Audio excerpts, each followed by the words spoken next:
हम लोग चालू करने वाले एक नई पोएम जिसका नाम है the love song of J Alfred Prufrock. ठीक है, इसके राइटर हैं टी.एस. इलियट। तो उन्होंने ये पोएम 1910-1911 में लिखी थी और इसको 1917 में पब्लिश किया था। मैं पब्लिश के पीछे इतना क्यों पढ़ी हूँ, क्योंकि ये उनकी फर्स्ट प्रोफेशनली पब्लिश पोएम थी। ठीक है, जब वो एक स्टूडेंट थे उन्होंने तब लिखी थी ये, जब वो खुद एक स्टूडेंट थे हार्वर्ड में। ठीक है, इनका फुल नेम क्या था, थॉमस स्टर्न्स एलियट, है ना। इनका बर्थ कब हुआ था, 8 सितंबर 1888। और डेथ कब हुई थी इनकी, अच्छा यूएसए में इनका बर्थ हुआ था। डेथ इनकी हुई थी 4 जनवरी 1965 लंदन में। ठीक है, यूके में, क्योंकि इन्होंने फिर ब्रिटिश सिटीजन बन गए थे। ठीक है, और इन्हें नोबेल प्राइज़ मिला था, तो इसलिए इनके बारे में जानना बहुत ज़रूरी है लिटरेचर में इन द ईयर 1948। ठीक है, और 1948 में आप देखें इनकी उम्र रही होगी महज कितने साल की, महज इनकी उम्र रही होगी 60 ईयर्स की, और 60 ईयर्स में इनको नोबेल प्राइज़ मिल गया था। ठीक है, और मॉडर्न पोइट्री के लिए, है ना, कंट्रीब्यूशन टू मॉडर्न पोइट्री के लिए, क्योंकि इनकी एज भी आप फिर क्या मानेंगे, मॉडर्न एज मानेंगे। एक मॉडर्निस्ट पोइट थे। मॉडर्निस्ट एज कब से कब तक चली, 1900 से 1945 तक की। ठीक है, अच्छा टी.एस. इलियट की जो जब वो पास अवे हुए थे, मतलब जब वो ख़त्म हो गए थे, तो उनके कंटेम्प्रेरी जो रहे हैं उन्होंने कहा था the world became a lesser place. ठीक है, और the waste land, Ash Wednesday, the hollow man, morning at window are some of his good poems and he has also written 7 plays. अभी हमने देखा पोएट के बारे में, अब हम देखेंगे इसके हिस्टोरिकल बैकग्राउंड। ठीक है, इस पोएम का तो देखो, ये पोएम जो है 1915 में पब्लिश हुई थी, है ना, लिखी गई थी 1910-1911 में। तो आप उस समय की दुनिया देखो, या दुनिया नहीं तो लंदन देखो, ये लंदन में रहते थे। तो क्या हो रहा था उस समय, रैपिड इंडस्ट्रियलाइजेशन हो रहा था, अर्बनाइजेशन हो रहा था, और साइंटिफिक एडवांसमेंट्स हो रहे थे बहुत रैपिडली, है ना। ये इंडस्ट्रियल रिवोल्यूशन का टाइम था, आपको कहना चाहिए। जो यूरोप है ना, वो वर्ल्ड वॉर 1 की तरफ आगे बढ़ रहा था, है ना। और जो लंदन जैसी सिटीज़ हैं वो क्राउडेड हो रही थी, डेंसिटी वहाँ की बढ़ रही थी, मॉडर्न हो रही थी, मैकेनाइज्ड हो रही थी, है ना। और क्या हो रही थी, अर्बनाइज हो रही थी, आपको कहना चाहिए। इमोशनली लेकिन आइसोलेटिंग हो रही थी, एनोनिमस वहाँ लोग हो रहे थे, मतलब कि लोग एक दूसरे को जान भी नहीं रहे थे, बहुत बहुत जगह से आ रहे थे ना। वर्क में इतना बिजी थे कि जानने का किसी के पास समय नहीं था। ठीक है, और देखो, क्योंकि मैंने बताया था टी.एस. एलियट कैसे मॉडर्न पोइट थे। इनसे पहले जो हैं जो पोएट हैं उनका नेचर, उनका जो फोकस क्या था, किस में था, नेचर में था, और रोमांटिक टाइप के थे। ठीक है, तो इलियट ने इसे पायनियर किया, किसको, मॉडर्निज्म का, है ना। अब उनकी पोएट में आप देखोगे कि एंटी हीरो है, मतलब जो हीरो है उसके पास हीरो जैसी कोई क्वालिटी ही नहीं है। वो एज्ड है, उसको वो ओवर थिंक करता है, वो एंग्जाइटी में है, वो सोच में पड़ा है, मतलब कोई हीरो लाइक वो नहीं है इसके।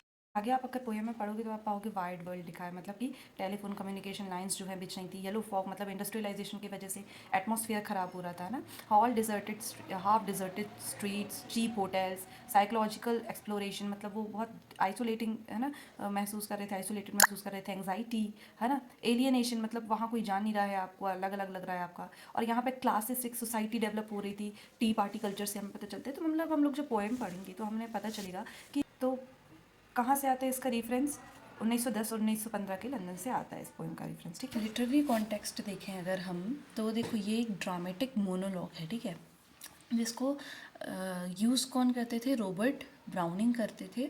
लेकिन टी.एस. एलियट ने इसको कैसे बना दिया, इसको बना दिया एक मॉडर्नाइज अप्रोच से लिखा है इसको। ठीक है, तो मॉडर्निस्ट अप्रोच से कैसे, मतलब कि प्रोफोक जो है वो डाउट कर रहे हैं खुद को, वो एक्शन नहीं ले रहे हैं, वो ओवर थिंक कर रहे हैं।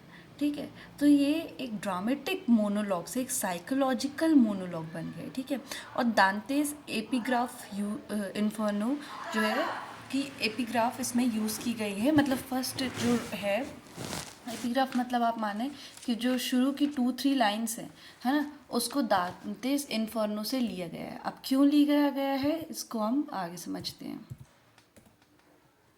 देखो, दांते जो हैं ये एक कौन थे, पोइट थे, आपको कहना चाहिए, जो इन्होंने क्या लिखी थी, एक डिवाइन कॉमेडी लिखी थी, है ना, एक एपिक लिखा था जो कि 3 पार्ट्स में था, इन्फर्नो और 2 और पार्ट्स थे। ठीक है, आपको अभी इन्फर्नो से डील करना है। ठीक है, तो इन्फर्नो में होता क्या है, इन्फर्नो में एक सोल रहती है ना, जो कि हेल में इस बोल रही होती है दांते से। ठीक है, और वो अपने कन्फेशन करती है अपने सिंस का, क्योंकि उसको सोल को रहता है कि जो दांते है वो कभी अर्थ नहीं जाएगा, और अर्थ जाके वो उसके जो कन्फेशंस हैं उसको रिपीट नहीं करेगा। ठीक है, अब प्रोफोक भी यहाँ क्या कर रहा है, वो कन्फेशन कर रहे हैं यहाँ पे। ठीक है, वो कन्फेशन किसका कर रहा है, अपने फियर्स का, है ना, अपने हेजिटेशन का, ठीक है, इनसिक्योरिटीज़ का। सोल अपना कन्फेशन कहाँ कर रही थी, हेल में कर रही थी, है ना।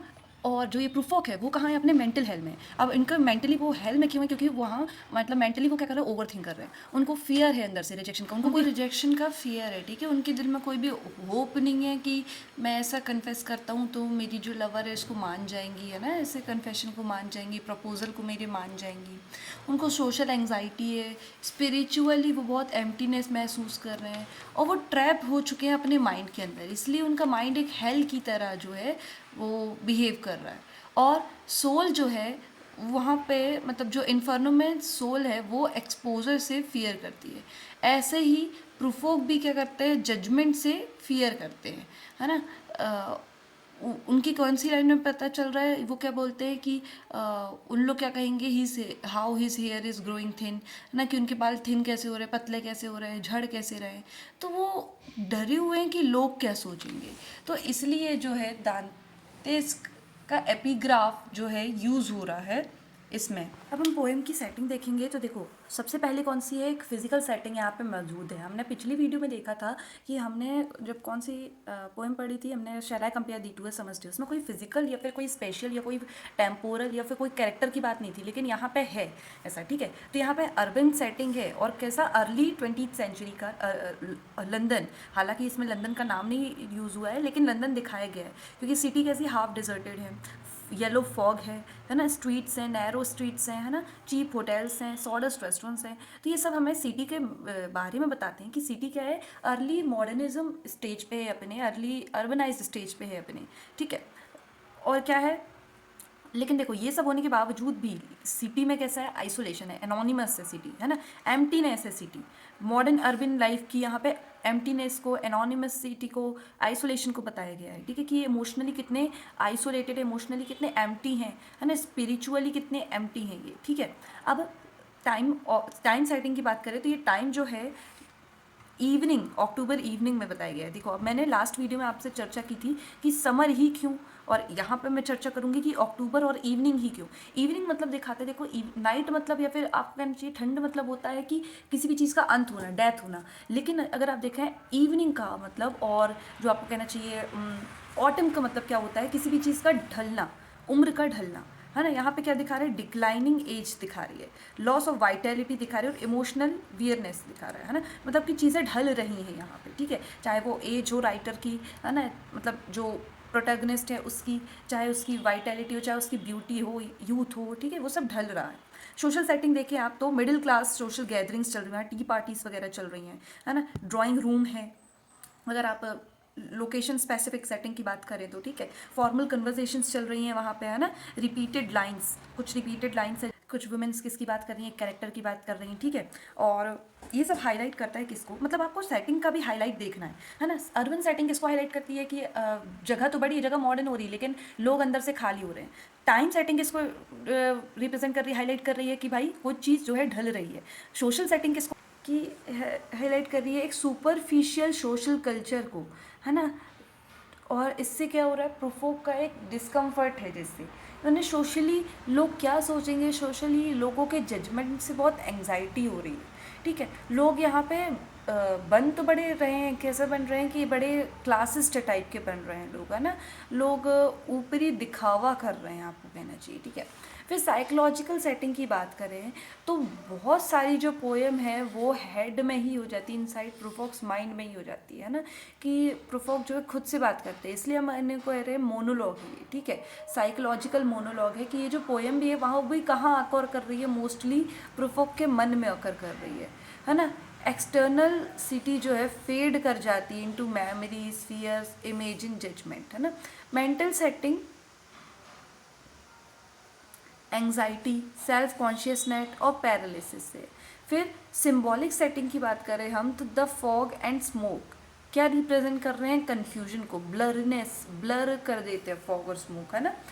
और इनडिसीजन को, कन्फ्यूजन है, डिसीजन कोई नहीं ले पा रहा है, ब्लरी विजन हो गया, है ना, ये है फॉग और स्नो।